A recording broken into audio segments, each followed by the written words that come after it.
Labdien! Es esmu Ivars Tolmanis, gremošanas slimību centra gastroenterologs. Gastro ir lielākais gremošanas slimību centrs Latvijā, un katru gadu mēs veicam vairākus tūkstošus kolonoskopiju. Gastro ārsti ir augstu kvalificēti speciālisti, kas ieguvuši lielu pieredzi dažādu gremošanas sistēmas saslimšanu diagnostikā un ārstēšanā.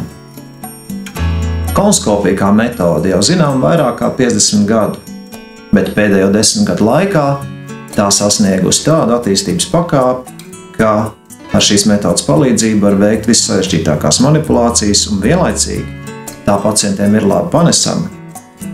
Šajā video jūs detalizēti uzzināsiet par kolonoskopiju kā procedūru, kā viņai sagatavoties un kas jādara pēcprocedūras periodā.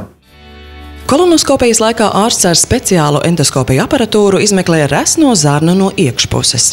Pirms kolonoskopijas ārsts jūs informēs, kā sagatavoties procedūrai, ko jūs drīkstat vai nedrīkstat ēst un dzert un kādi medikamenti jālieto.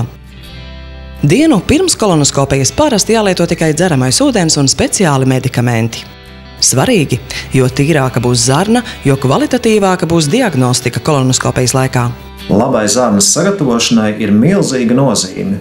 Procedūra notiek ātrāk, efektīvāk, drošāk un komfortablāk pacientam. Pirms procedūras medicīnas personāls lūgs jūs aizpildīt informētas piekrišanas formu. Šajā dokumentā izklāstīt informāciju par procedūru, tās riskiem un jūsu pienākumi pēc procedūras.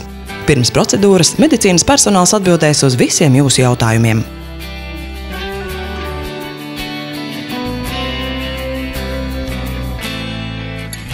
Lai kolonoskopiju veiktu maksimāli kvalitatīvi un pacientam komfortabli, gastro izmanto speciālu īslaicīgu narkozi. Caur vēnu jums tiek ievadīti medikamenti, kas izraisa dziļu miegu. Procedūras laikā pacienti guļ un neko nejūt. Pēc pamošanās no narkozes reizēm var būt neliels diskomforts vai gāzes vēderā, kas parasti ātri izzūd.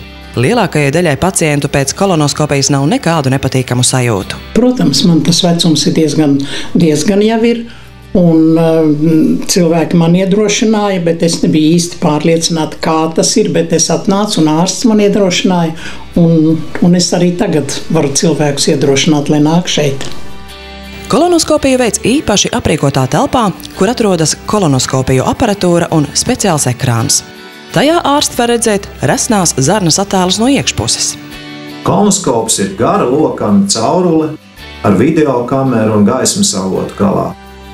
Tam ir speciāls instrumentu kanāls, pa kuru var izvadīt dažādus instrumentus.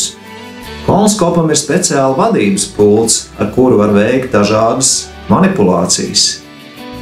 Kolonoskopijas laikā mēs veicam taisnās zarnas, sigmoīdas zarnas, lejupējošās zarnas, lokzarnas, augšupējošās zarnas un aklās zarnas apskati, tādējādi veicot pilnīgu resnās zarnas izmeklēšanu. Kolonoskopija ir sarežģīta procedūra, un, lai to veiktu, ārstam nepieciešama īpaša kvalifikācija. Šī procedūra parasti ilgst mazāk par stundu. Pateicoties ārstu pieredzei un tehnoloģiju attīstībai, sarežģījumi ir reti. Iespējamās komplikācijas ir asiņošana, zarnas sienas plīsums vai neparedzama reakcija uz medikamentiem. Kolonoskopijas laikā var tikt veiktas dažādas ārstnieciskas un diagnostiskas manipulācijas, piemēram, biopsiju, zarnas gļotādas gabaliņu paņemšana, polipu noņemšana un citas. Biopsiju materiāls tiek sūtīts uz laboratoriju ārstam patologam, kurš ar mikroskopu to izmeklē. Procedūra, kad izdara, tas ļoti viegli, ir ļoti pilnīgi. Ielaiž vēnā drusku kaut kāda zāles, un es nezinu nekā, vai man ko darīja vai nē. Es pamostos, es saku, kāpēc man neko nedarīja. Nē, māsiņa, visi jau ir galā, viss.